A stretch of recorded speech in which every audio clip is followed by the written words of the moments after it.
Regulation of gene expression also could happen at the level after transcription, so post-transcriptional regulation. So post means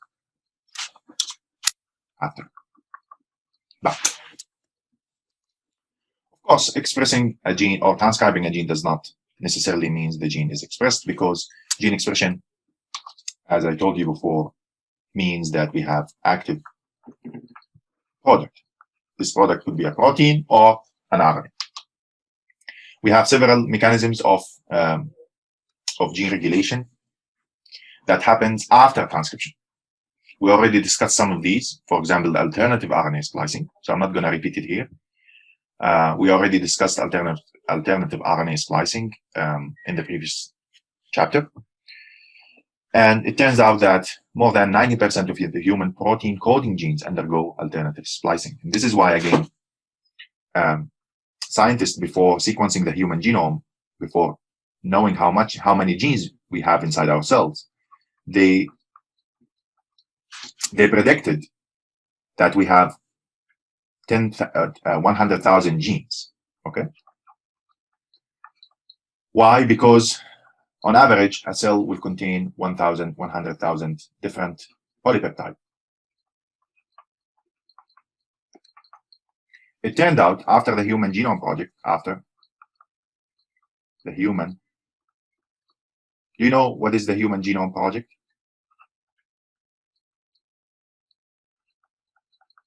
Do you know what's the Human Genome Project? Human Genome Project.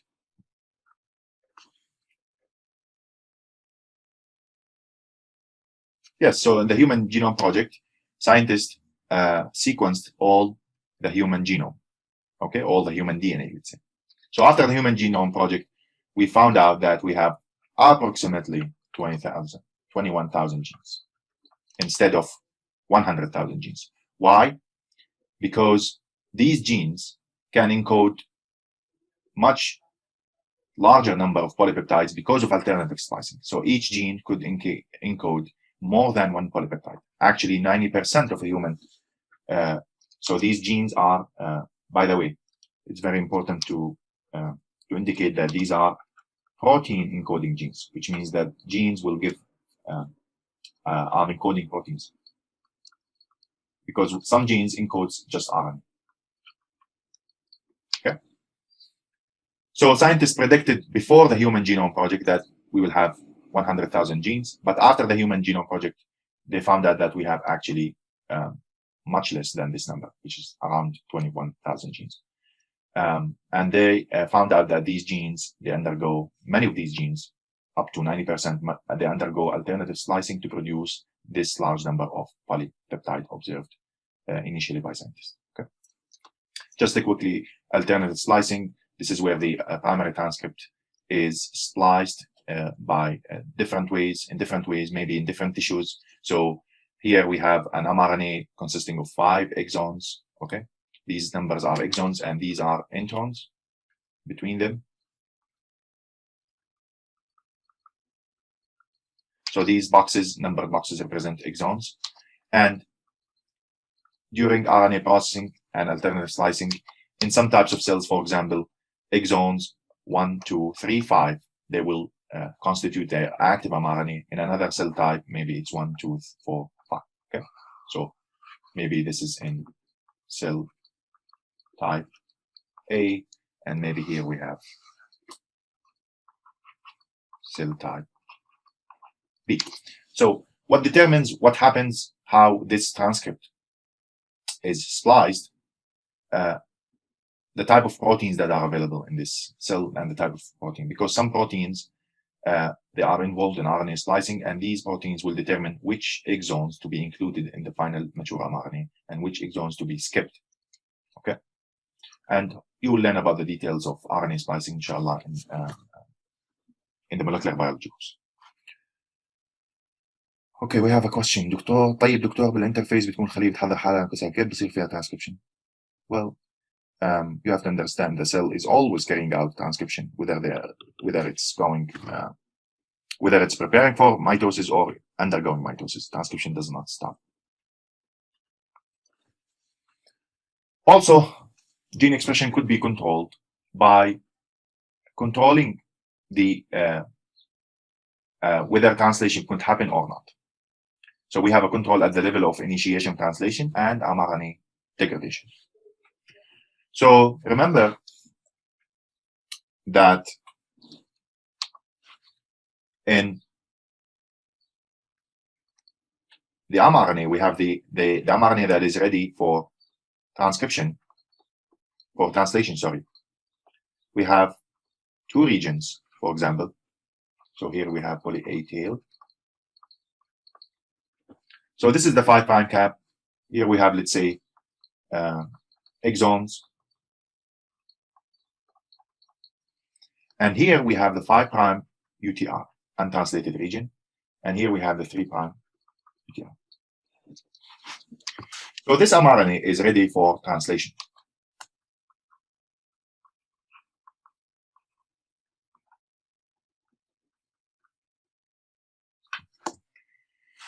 Within this mRNA,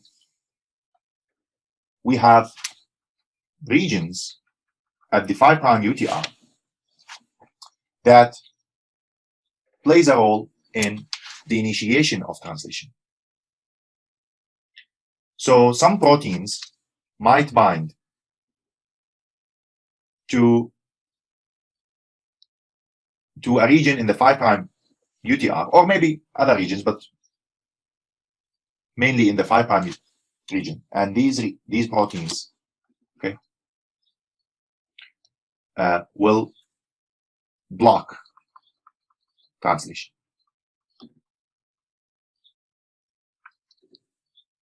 So this protein, if it binds here, for example, this mRNA cannot bind to the ribosome. Okay.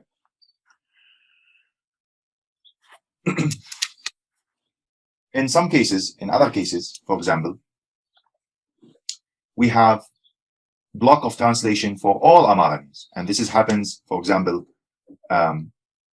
in the egg before fertilization. So before fertilization, we have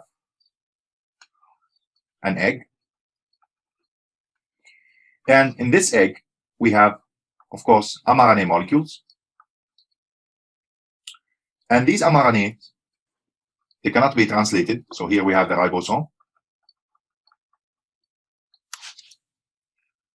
These mRNA cannot be translated. Why? Because of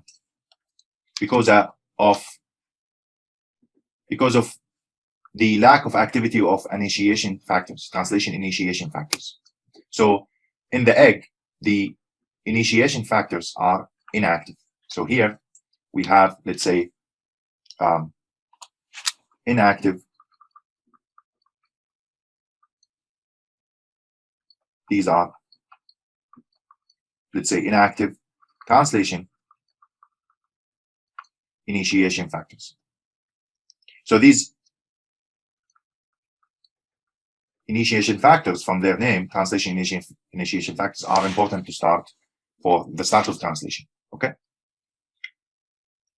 So all the mRNAs inside the cytoplasm of the egg will not be translated. But if this egg, let's say, is fertilized, so here we have fertilization, fertilization by a sperm, let's say. So this is the nucleus. Okay. What will happen now? We will have start of translation. Since the initiation factor will be basically activated, and now we have mRNA being translated to produce, let's say, proteins. Okay, so here we will have active transcription initiation factor. So this is an example of how, let's say, gene expression could be controlled at the level of translation. All the initiation factors here are inactive. They are activated by the fertilization of the egg by a sperm. Of course, the molecular details are irrelevant here, so I'm not going to discuss how this inactive becomes active. You will learn about this in other courses, in the embryology course. But here, the idea here, the take-home message is that we have no translation for all mRNAs, and now we have translation of mRNAs just by activating one factor, which is the translation initiation factor, or factors, actually. Okay. So this is an example of how we have a global, okay, a whole control of gene expression at the level of translation. Okay. We have also some regions in some sequences in the 3' UTR are important for determining of the half-life.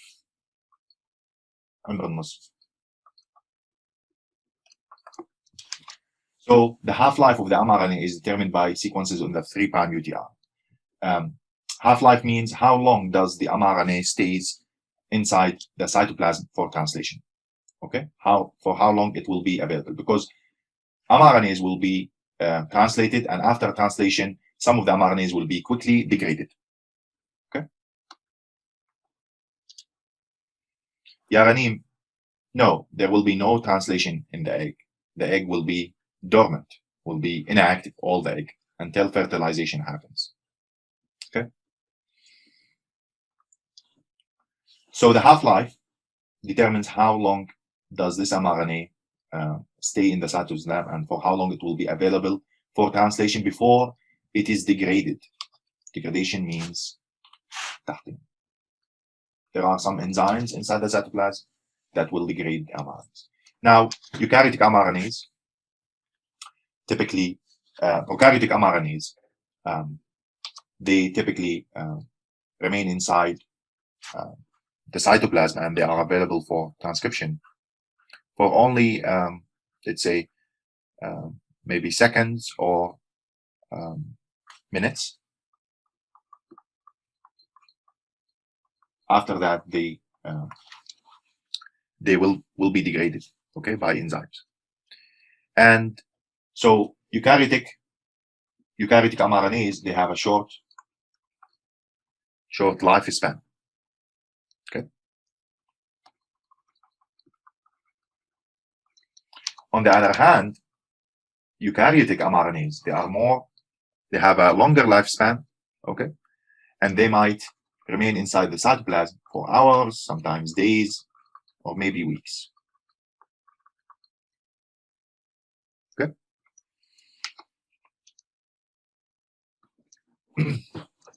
The lifespan of the mRNA is again controlled by sequences that are found in the 3' UTR. Okay, so half-life, or maybe we should mention also, or lifespan. Oh, no.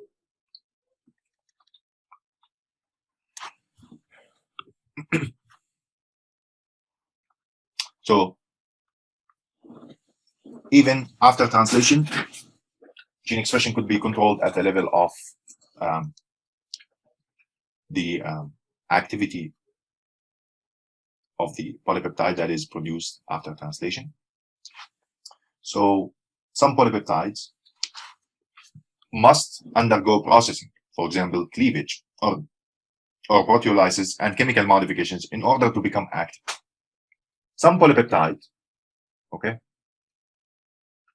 after they are translated, so we have let's say an mRNA, and this mRNA will be translated to produce a polypeptide, okay? And this polypeptide will be inactive unless it is, for example, modified. So now we have, let's say, some chemical groups added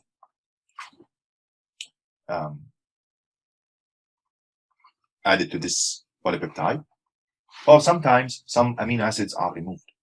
Okay, and this is called post-translational modification.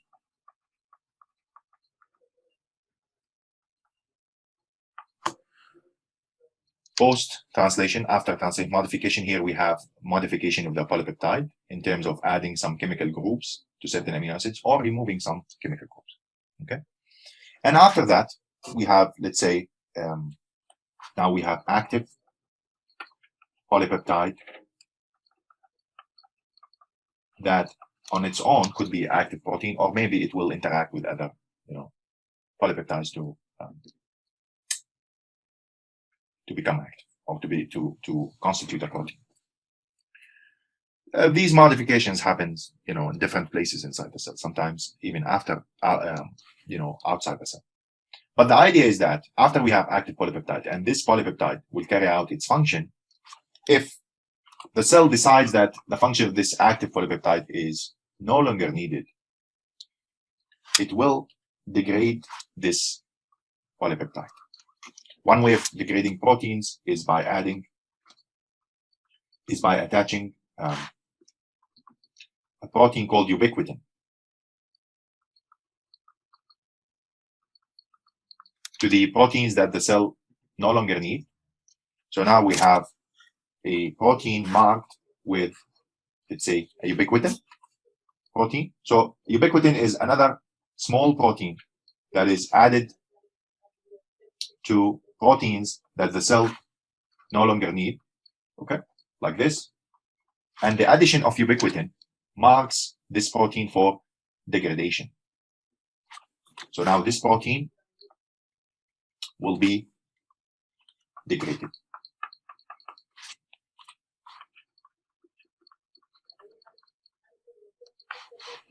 And this degradation happens at a large protein complex called the proteasome. So the proteasome is a large protein complex that will take proteins that have ubiquitin and degrade them.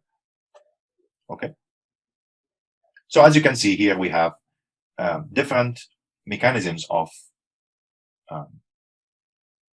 control of gene expression. If the protein is degraded, this is like the protein is not being expressed because there's no longer an active product from a gene because this product is degraded. Okay. No, Yahya, please.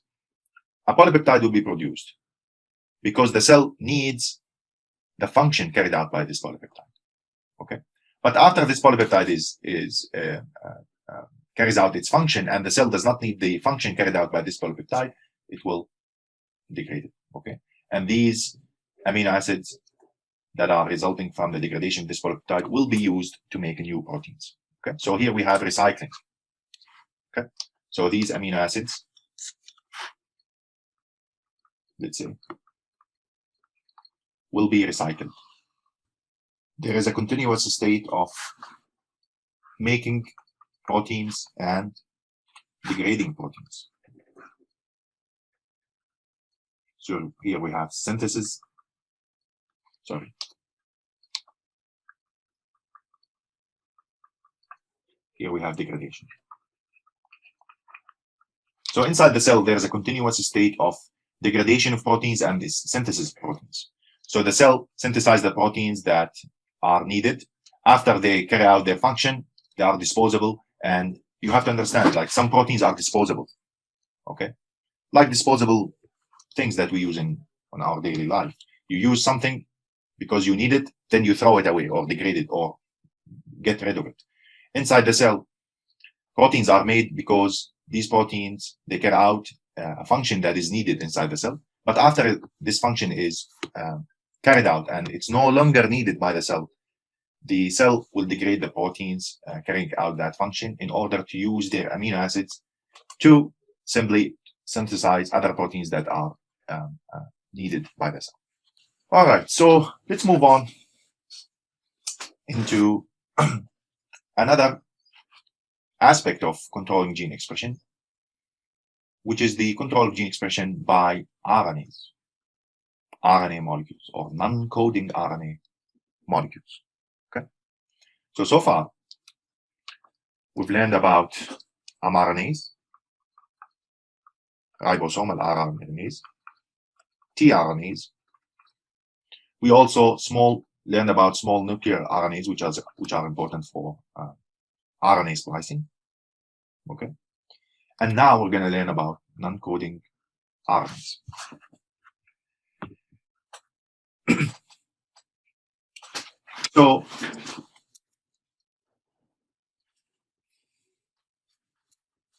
So after the Human Genome Project,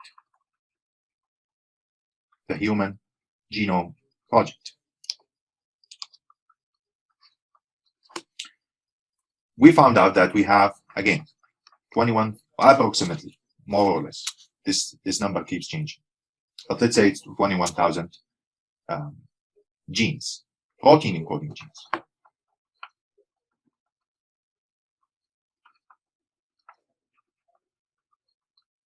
And these protein encoding genes, they only represent 1.5% of the DNA we have inside ourselves.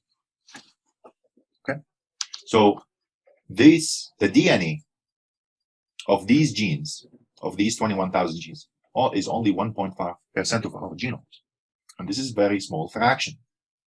So what about the 98.5%? Scientists called the rest of the DNA junk DNA. Okay? They called the rest of the DNA, following the Human Genome Project, scientists called the rest of the DNA that is not basically encoding proteins, as junk DNA. They called it junk DNA because they thought that this is a useless DNA.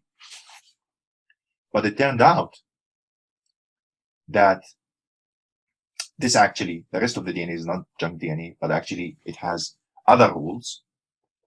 And one of the rules played by this so-called junk DNA is to regulate gene expression through the production of long non-coding RNA molecules. So some of the DNA, what used to be called junk DNA, actually consist of DNA sequences that are transcribed at some point to produce non-coding RNAs, and these non-coding RNAs, they will control the expression of certain genes. So some of the junk DNA is transcribed into non-coding RNAs, and these non-coding RNAs actually, they help with the regulation of expression of these approximately 21,000 protein coding genes. Okay.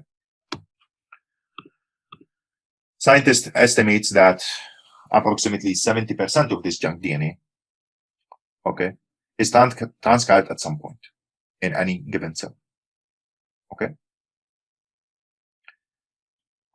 And we will learn about some types of these non-coding RNAs. The first type is called microRNAs or miRNAs. And these RNAs are small single-stranded RNA molecules that can bind to complementary sequences on the mRNA. Okay. And when they bind to the mRNA, they will block translation. They will block the binding of the mRNA to the ribosome, or will cause the degradation of the mRNA. Approximately 75% is transcribed into, let's say, is transcribed, not all non-coding RNA, but transcribed into RNA molecules at some point in any given cell. Okay, 75%. So this microRNA is produced, first of all, by transcribing some of what we call the junk DNA.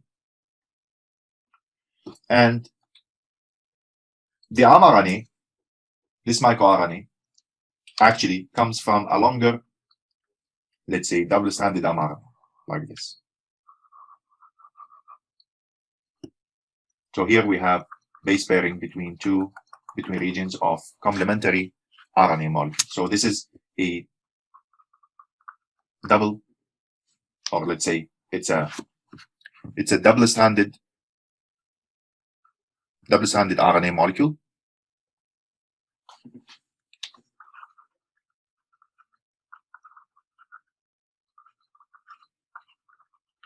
Okay, but this double-stranded RNA molecule actually consists of a single strand that is basically some sequences of this single strand are complementary. And as you can see, the mRNA, let's say like this, we could say it loops. So we have regions that are complementary within the same RNA. So it's like we have a double-stranded RNA, but it's actually consisting of a single strand of RNA. Okay. These RNA molecules, this RNA molecule will be cut into smaller mRNA molecules. Okay, is about 22 nucleotides. So these are small single-stranded RNA molecules. So small micro RNAs. And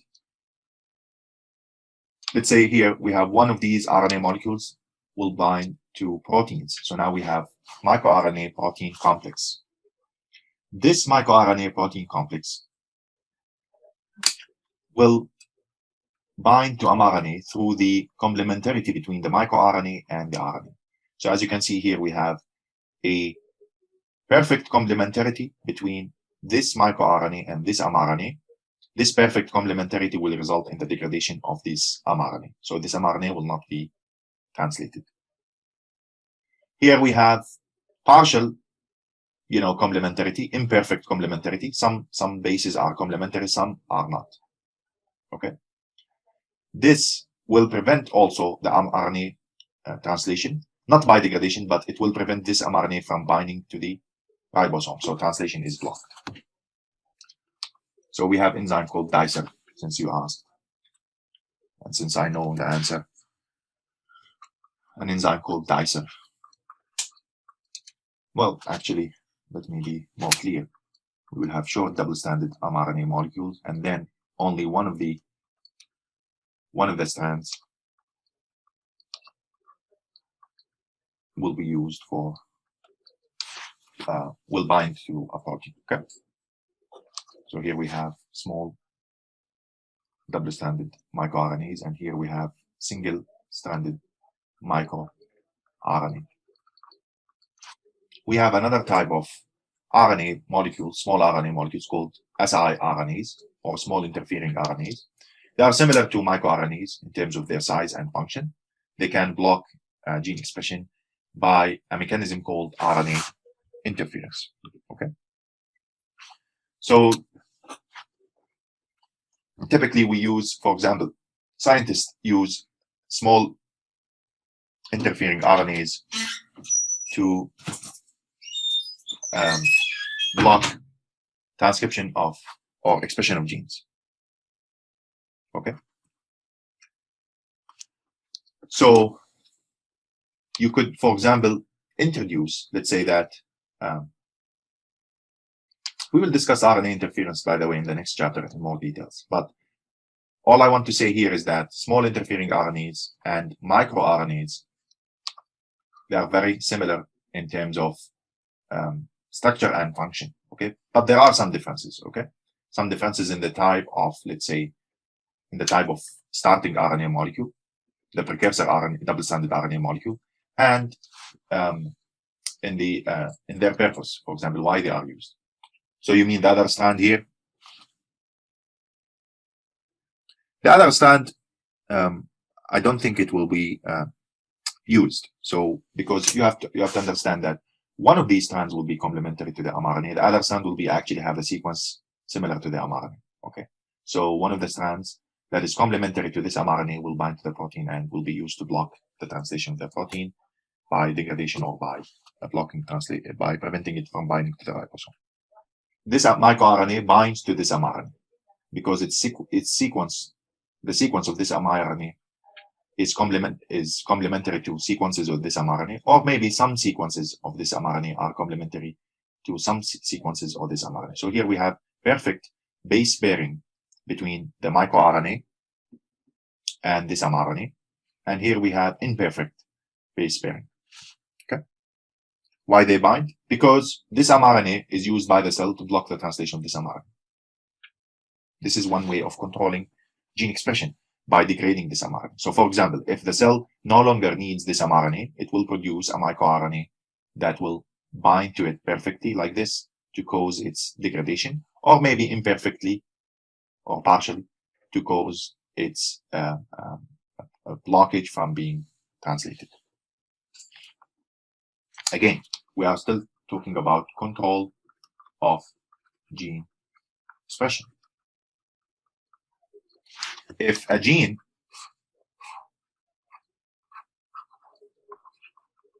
X is transcribed to produce mRNA X, and now mRNA X is not translated, this means this gene is no longer expressed.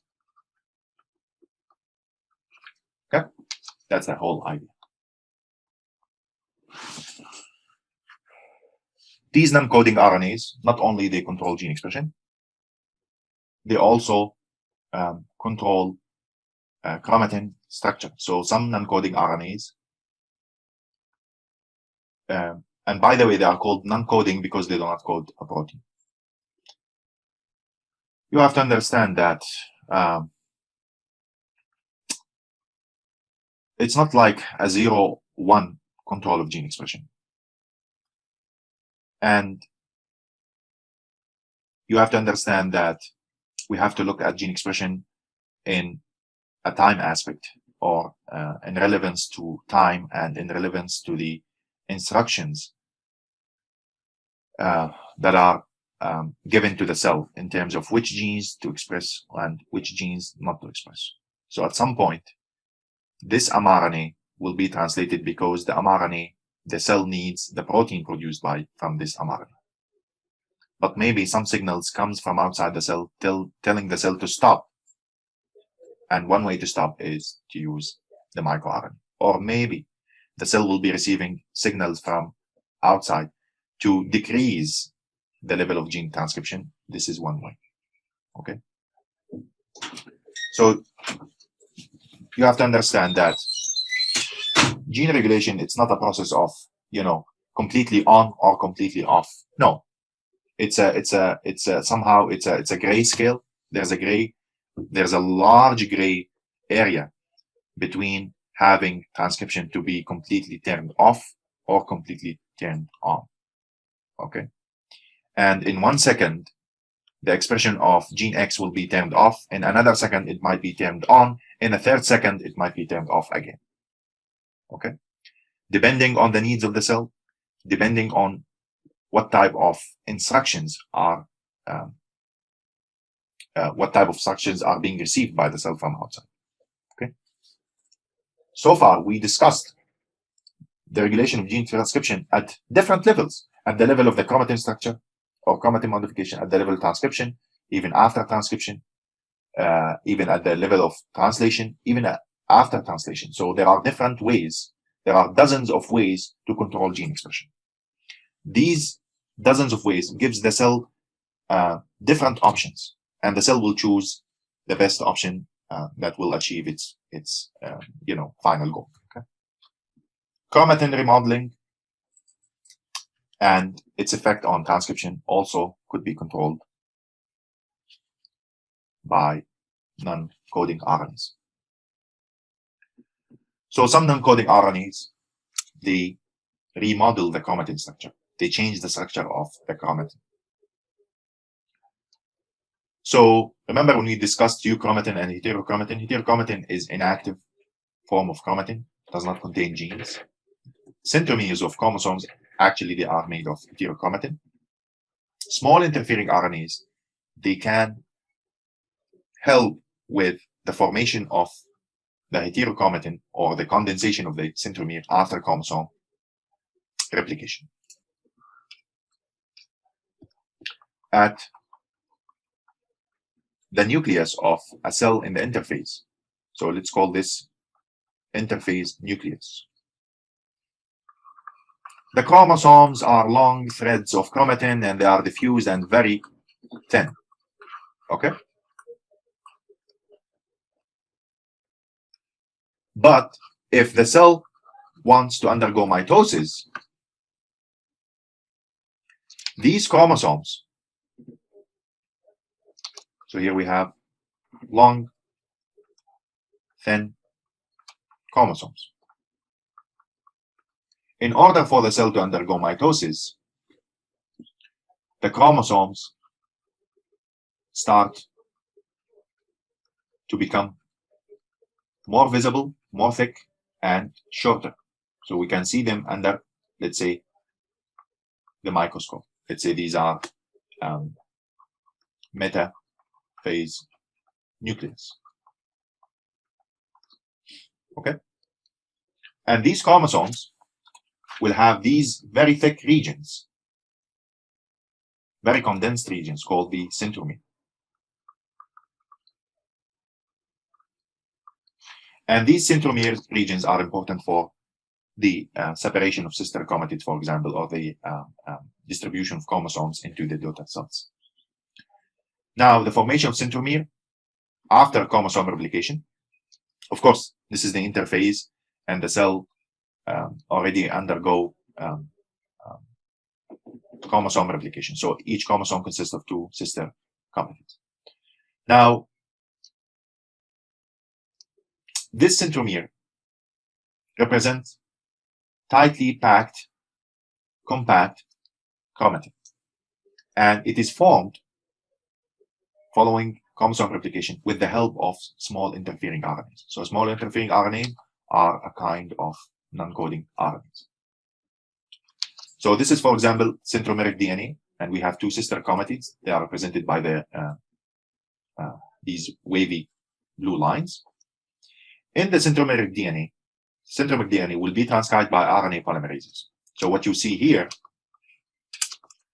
RNA polymerases, they bind to the centromeric DNA and they start transcribing to produce RNA transcripts. Okay, these blue, red, small threads, they are RNA transcripts. Okay, these RNA transcripts, they are not going to be translated. They are going to be converted into double-stranded RNAs by some enzymes, okay, that will use the RNA as template and make it to build a complementary RNA. So now we have what? We have double-stranded RNA, as you can see. And this double-stranded RNA will be cut into smaller double-stranded RNA molecules, and one of these smaller RNA molecules, one of its strands will become a small interfering RNA. This smaller interfering RNA will bind to a protein, and now we have what? Small interfering RNA protein complex. Okay. What will happen is that you have to understand that this RNA, this small single-stranded small interfering RNA, will be complementary, okay, to the RNA that is being synthesized by the ribosome at the centromeric region, because this RNA and this RNA, they are complementary with each other. Okay, so this small interfering RNA protein complex, once it's formed, it will start binding to the RNA that is being synthesized by the ribosome at through transcribing the centromeric DNA. Next, what will happen is that the binding of these small interfering RNA and protein complexes will allow some other proteins or some enzymes called histone modifying enzymes. Okay, remember we talked about histone, let's say, remember we discussed histone, let me use a different color. Okay, so histone methylases, histone methyltransferases, histone deacetylases.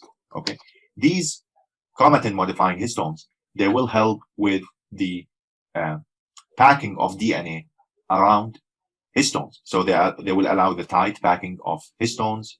Okay, and now we have a heterochromatin, a region of DNA that is tightly, where its DNA is tightly packed around its around proteins like this. Okay, of course here we mention histones, but we don't see histones just for the sake of simplicity. But actually, this DNA will be wrapped around histones, but you cannot see them here in this particular picture. Okay. Yeah, just like when we discussed the role of histone acetylation and deacetylation. Acetylation make the chromatin loose. Deacetylation, removal of acetyl group, or methylation of histones makes the chromatin more compact. Okay. Here we're not talking about transcription. Okay. Here we're talking about remodeling of the chromatin. Okay. But this remodeling of the chromatin begins with the transcription of non-coding RNAs. Okay, this is non-coding, and the use of small non-coding RNAs, the small interfering RNAs, to recruit or to bring these enzymes to the centromeric DNA, so that these enzymes will start the tight packing of the DNA around the histones to make the heterochromatin of the centromere region.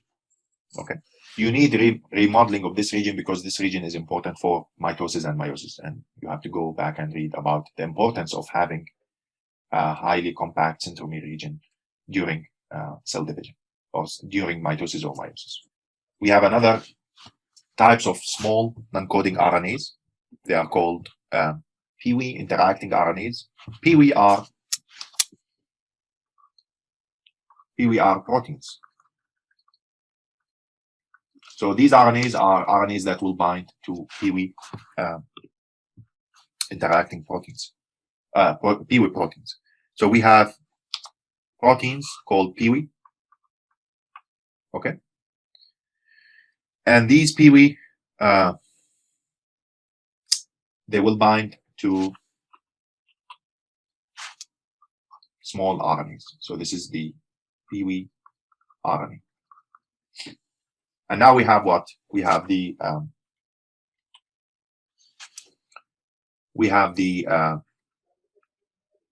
PIWI, or let's call it, we have PI RNA protein complex.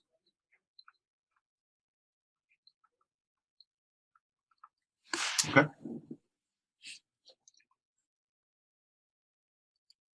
And this PIWI RNA protein complex can carry out several functions. For example, transcription, silencing, or repression. So this RNA could bind to an mRNA, okay, to prevent. It could bind, let's say, especially this happens to transposons. We will discuss transposons. Transposons.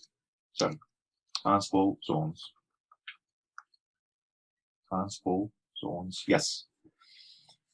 So transposons are DNA regions that could jump from one region to another. So they are considered parasitic DNA elements. Do you know what parasite means in Arabic? طفيلي. Let's say this is DNA, okay? And in one region you have, this is a transposon, TN, okay? This transposon, let me draw double stranded DNA. This transposon could make we will learn about this in details in another chapter. Could make another copy of itself, and it could insert itself in another location in the genome. So now we have a transposon here. Okay. So these PIWI RNA molecules, they prevent the transposon from doing this. They could also help with DNA methylation. So they can control gene expression by, for example, if we have a gene and this is the promoter of the gene, here we have the gene, okay? So the gene is active and being transcribed. So PIWI, let's say PIWI RNA molecules, they will, let's say, come and bind here. They will recognize the DNA through their RNA. And once they bind here, they will bring an enzyme called DNA methyl transferase. And this enzyme will start methylating the promoter region, for example. And this will stop transcription. These PIWI also RNAs are important for histone methylation. and they do the same thing, histone modifications, let's say.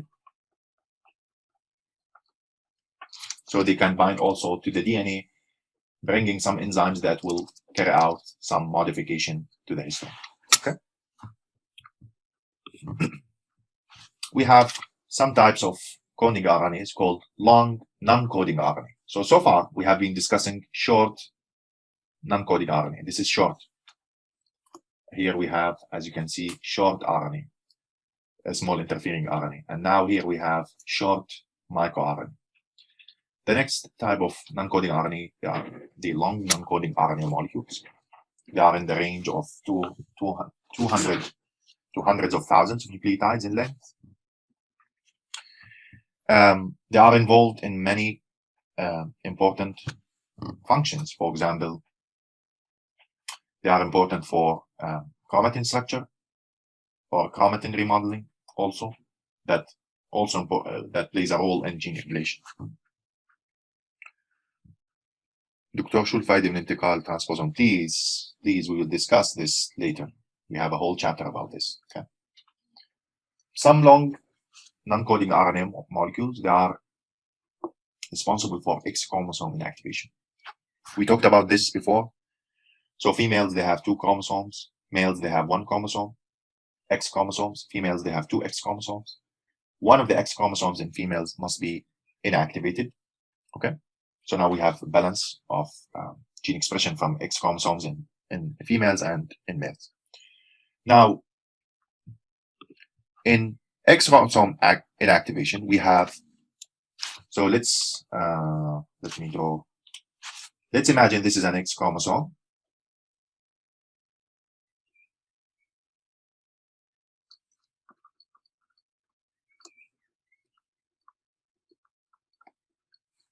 And let's imagine, of course, females, they will have 2. Let's imagine this is the one that must be inactivated.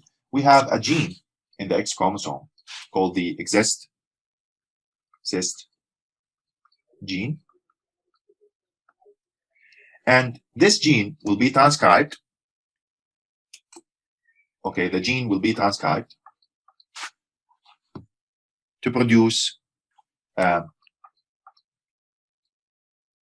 long non-coding RNAs. Okay, so these are long non-coding RNAs. And now what will happen, these non-coding RNAs, they will start covering the chromosome, the X chromosome, like this. It's a very complicated process. I'm just giving you the major steps, but there are too much details that I will not be discussing here. And now what will happen is that these long non-coding RNA molecules, they will start bringing or recruiting enzymes that will modify histones. So these are histone modifying enzymes.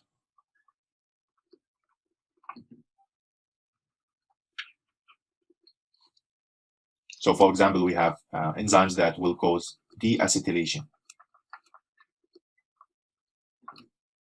Okay, deacetylation and methylation of the histones. And we know that methylation and deacetylation will cause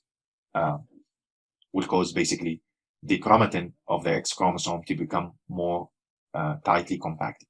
Okay, so this is an example of a long non-coding RNA. So we have the type of RNA.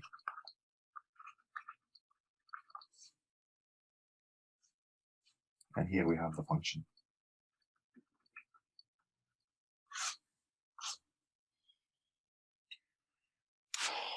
We learned about mRNA. And this is just messenger mRNA. We know its function is just to help the cell build proteins or make proteins or RNA molecules. We also learned about ribosomal RNAs. Okay, and these are important for the structure of the ribosome structure and function, because some of these rRNAs are actually ribozymes. If you remember, ribozymes.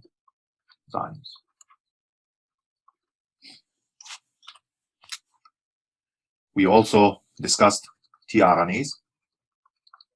Okay, this is the transfer RNA. This is the RNA responsible for transfer of amino acids to the ribosome during translation.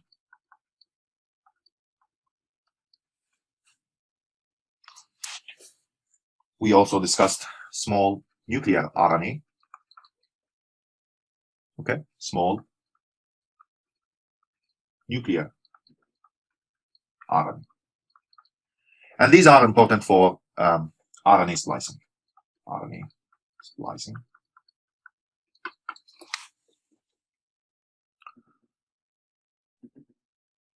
We have also a group of RNAs that we did not discuss, which are called small nuclear RNAs.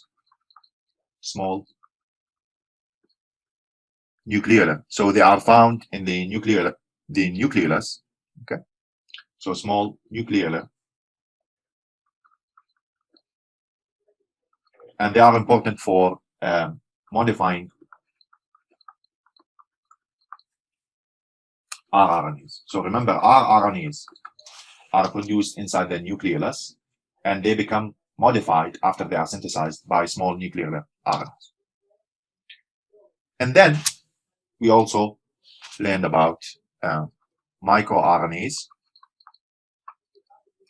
Okay, so they are important for gene expression, regulation. Okay, and we have also small interfering RNA molecules. Also, they are important for gene expression control, but also they are important for chromatin remodeling.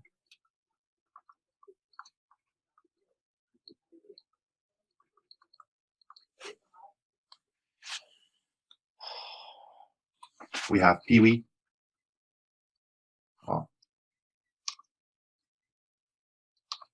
PIWI RNA. Also, they control gene expression control. Okay, and they protect against transposons. They prevent transposon transcription. And lastly, we have the long non-coding RNA molecules. They are important for control of gene expression. Plus, they have different functions. One of them is X chromosome inactivation, but they have other functions that we did not discuss in this course. Okay, so this is just a summary, a quick summary for all the types of small of RNA molecules that we have discussed so far in this course. Okay, we know that multicellular organisms like humans, they reproduce by sexual reproduction, which involves an egg and a sperm, for example, or the fusion of two gametes, male and female gametes. Now, we all started from a zygote. So zygote is a fertilized egg. It's a diploid cell. And this zygote eventually will undergo hundreds or thousands of rounds of cell division or mitosis to give rise a whole organism. Okay. Now, in order to go from a zygote into a whole organism, like a human, this zygote has to go through what we call a developmental program, or a developmental program. Now, this program involves three key processes which are the cell division,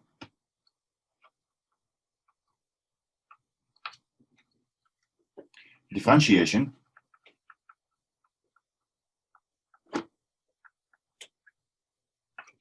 and something we call morphogenesis.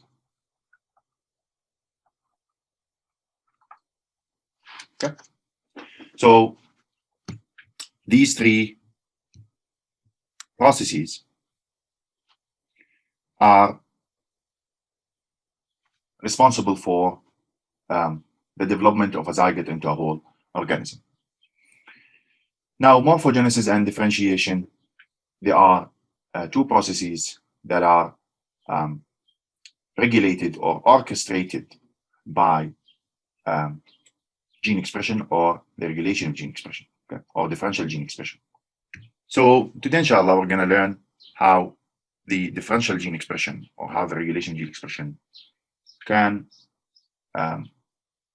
basically orchestrate or control the developmental program. And we will learn about this by looking at an example, which is the fruit fly, the Drosophila melanogaster, how the Drosophila basically develops from a zygote into a whole organism.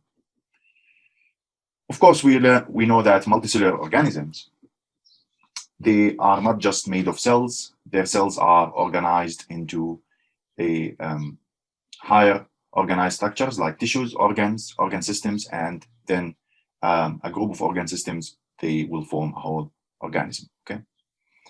And within tissues or organs, you will find different types of cells, different tissues, different organs, they are made of different types of cells.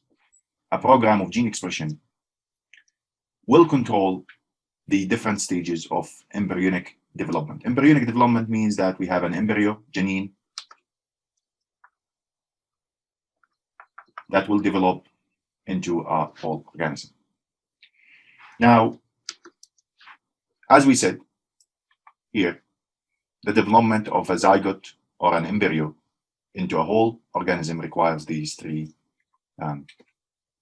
major processes: cell division, differentiation, and morphogenesis.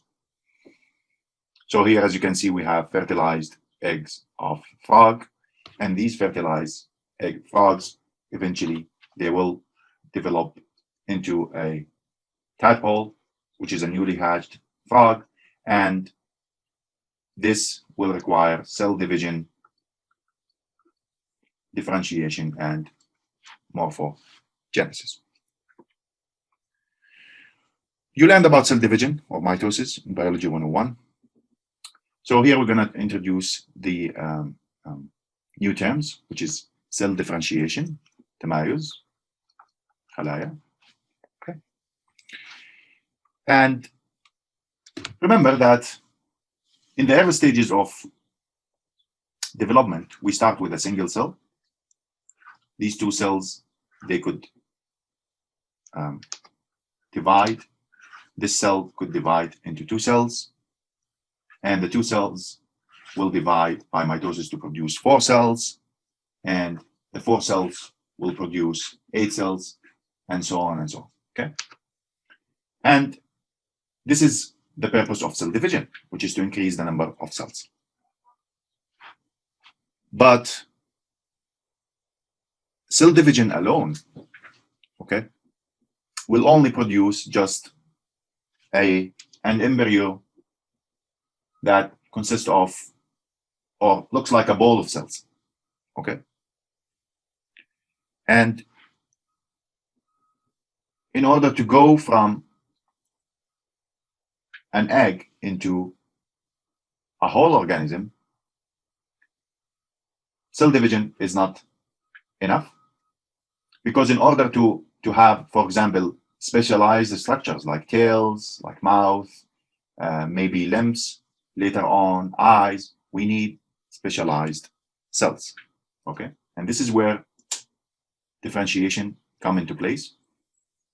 Not only the zygote or the embryo undergoes successive rounds of cell division, but also the cells. The cells are dividing at the same time they are differentiating, okay? Or they are following a path for differentiation.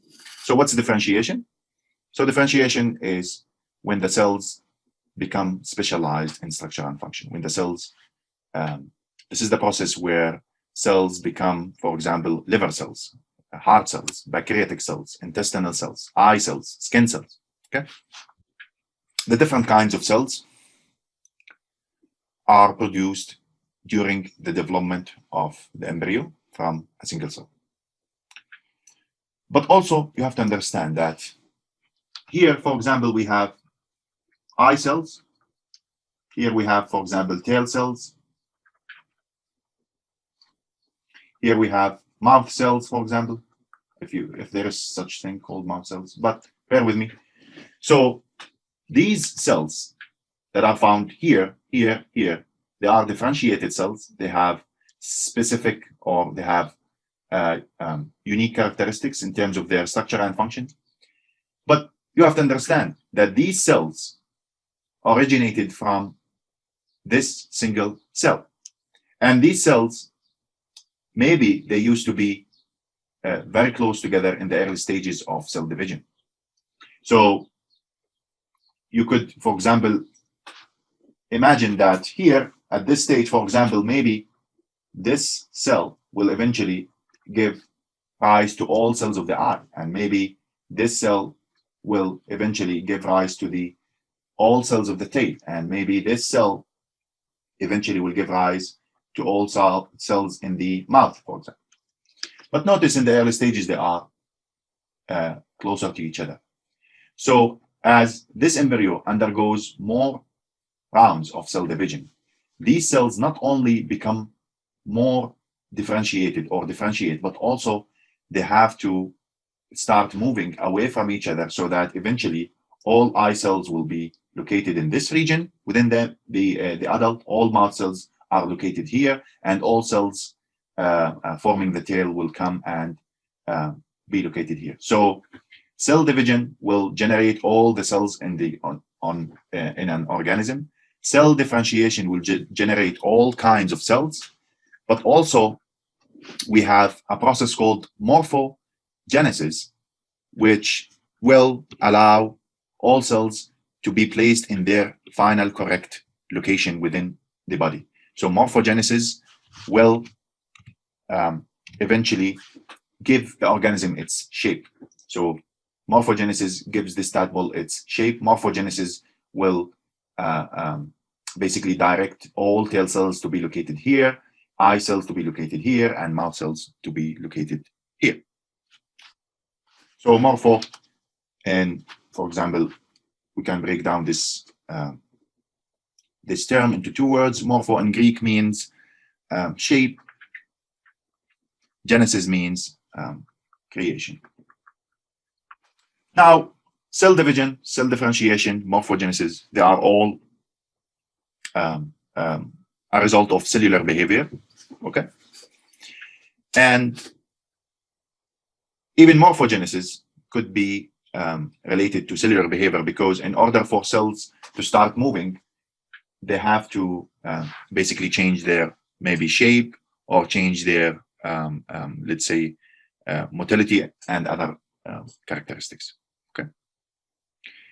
And these processes, the cell differentiation and morphogenesis, they are dependent on cellular activity. And cellular activities, as we all know, are dependent on the specific program of gene expression that is used by the cell. So cellular activity are dependent on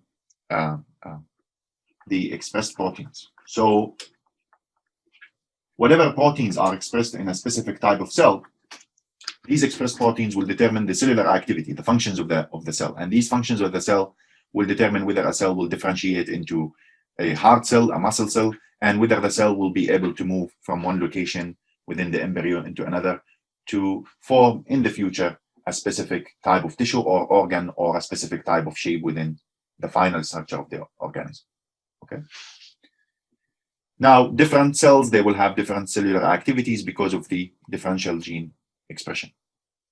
So the differential gene expression, I told you before, at the beginning of this chapter, is responsible for the generation of different kinds or different types of cells, which is basically responsible for cell differentiation, but also it is responsible for morphogenesis. And we all know that each one of these cells that I draw here, okay, so here we have a zygote,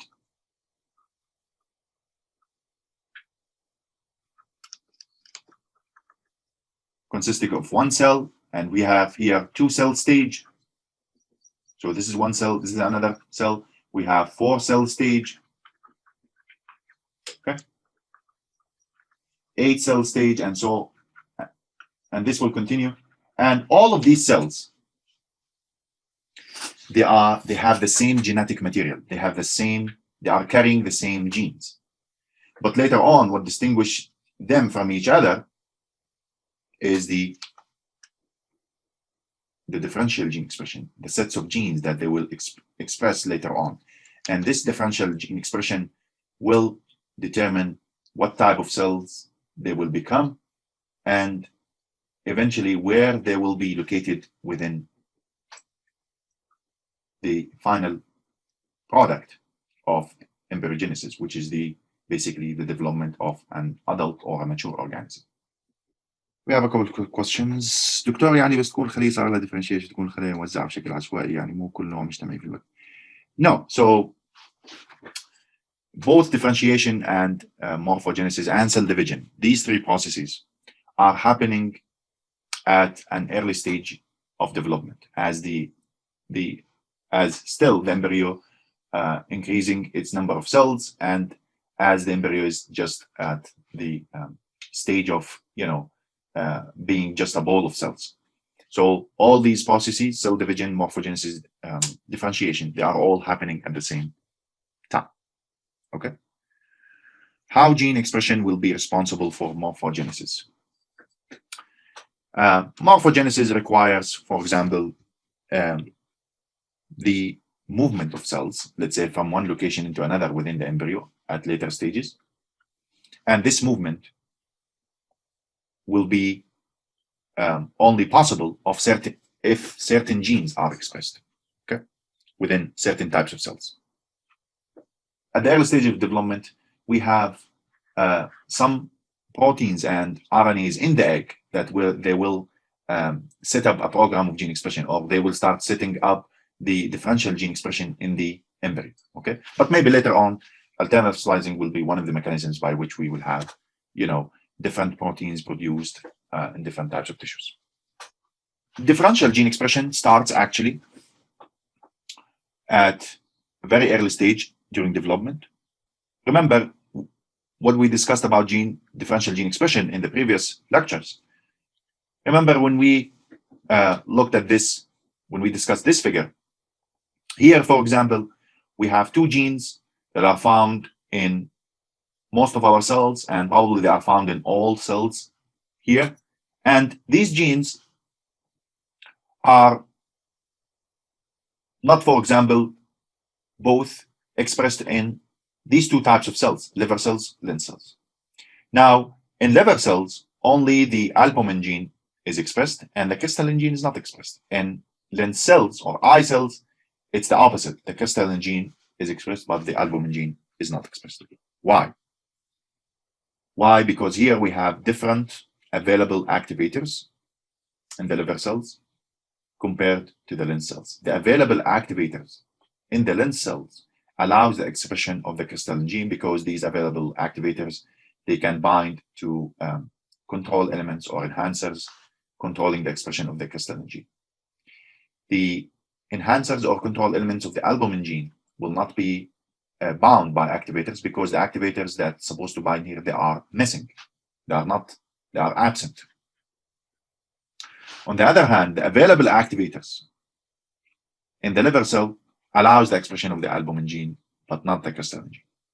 Now, you might wonder what causes this difference in the availability of certain activators.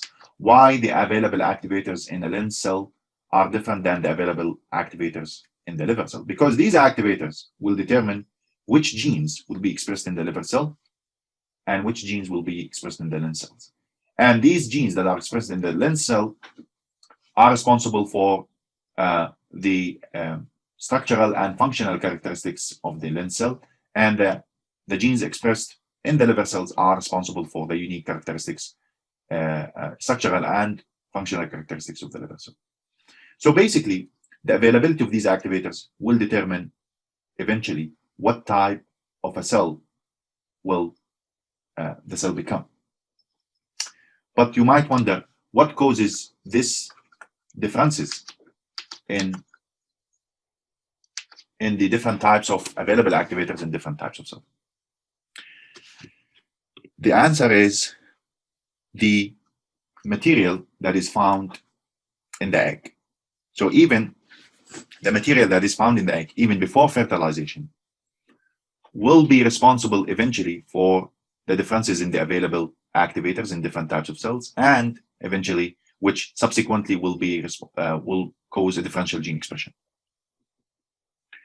So it turns out that the material that is found in the egg, even before fertilization, will be responsible for the differences in basically in the types of activators that will be available for the cell, and eventually differences in the types of genes that are expressed. So the molecules that are found in the egg before fertilization will set up a sequential program of gene expression and gene regulation that will continue as the fertilized egg starts to undergo mitosis or cell division. So these materials, and when we talk about these molecules or materials, they are called cytoplasmic determinants. Typically, they are proteins or mRNAs that will eventually be translated into proteins upon fertilization. Okay. To understand how these cytoplasmic determinants will set up the sequential program of gene regulation during the formation of the embryo, we have to understand that first, that these cytoplasmic determinants are not evenly distributed in the egg cytoplasm. So as you can see here in this figure, just for simplicity, this figure shows two types of cytoplasmic determinants, the green and the brown. Of course, there will be dozens or maybe hundreds of them, but for simplicity here, just shown two. And as you can see, they are not evenly distributed, which means that we have to the right, we have more of the green cytoplasmic determinant, and to the left, we have more of the brown. So if the cell divides, if this cell divides in the middle like this, the two daughter cells will receive different amounts of these both cytoplasmic determinants. And this is what happens. So upon fertilization by a sperm, now we have a fertilized egg or a zygote. And this, if this zygote starts its developmental program, it will start undergoing mitosis or cell division. And as you can see, the first cell division, okay, will generate two daughter cells. These two daughter cells will receive different amounts of both cytoplasmic determinants. As you can see, this cell to the left receives more of the brown cytoplasmic determinant, and this cell to the right receives more of the green. Imagine if these are transcription factors. So here, in this cell will start expressing the genes that could be controlled by the green transcription factor. Or imagine if these are activators. Okay. Imagine if these green and brown molecules are actually activators. They will start driving the expression or transcription of different sets of genes. Okay. So this is one way of establishing different gene expression programs in different in cells, okay, at a very early stage of development, at the 2-cell stage. Of course, you can imagine, again, we have inside the egg maybe hundreds of different cytoplasmic determinants. Here, we're just showing only two of them for just for the sake of simplicity. So that means if the maternal cells have an abnormal cytoplasmic, it's not abnormal. It's about the distribution of these cytoplasmic determinants. But yeah, if there is a cytoplasmic determinant that is missing, maybe there will be some problems down the road of when the zygote starts the developmental program. You have to understand that the gene expression program followed by cells at the early stages of development, okay, mostly is controlled by the cytoplasmic determinants that are found in the egg even before fertilization, but also it is controlled by another process called induction, تحفيز.